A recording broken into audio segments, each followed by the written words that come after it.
Hi, my name is Jason Quint, and my blog is Disney Like a Local in 3 minutes. So today's topic is itinerary planning.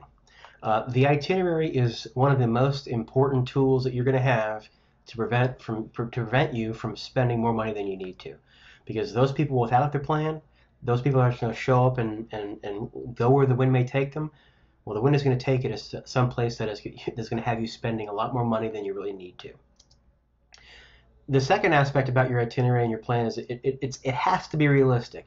You can't be scheduling yourself to do 50 attractions in one day. You can't be scheduling yourself to do 3 parks in one day.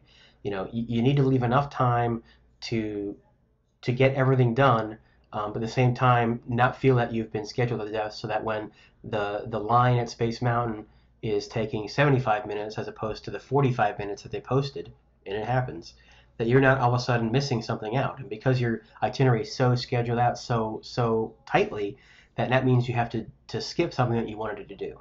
So I recommend that you plan in large chunks of time.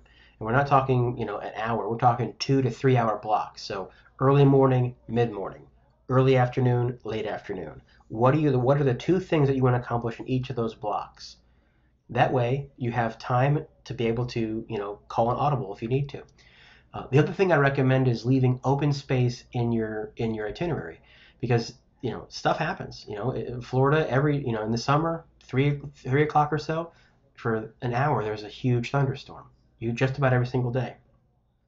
So if that happens to you, and that causes you to miss something you want to do that was outdoors, and everybody runs to Space Mountain because it's inside when it's raining, all of a sudden now your schedule is thrown off. If you have open time in your schedule, you can take those things into account. If your schedule is unrealistic and it's too tight, you're not going to be able to flow with any changes, and you're going to end up stressing yourself out and having a not so good experience because simply your plan wasn't realistic. So here's an example of an itinerary. And we do it in big blocks. The most important thing I can say when we talk about no plan is spending lots of money. That's food. Okay. Notice on this itinerary we have breakfast, we've got lunch, and we've got dinner. That is going to be the biggest area where if you fail to plan, you're going to be spending a lot more money than you have to. We have a couple of videos that are solely devoted to how do you save money in the park as it relates to food. Lunch is going to be a big one. There's a couple of tips we have on that one. So look for that video coming up. So that's all the time we have. I think we came in a little bit under, so I'll give you back a couple seconds. Thanks for watching.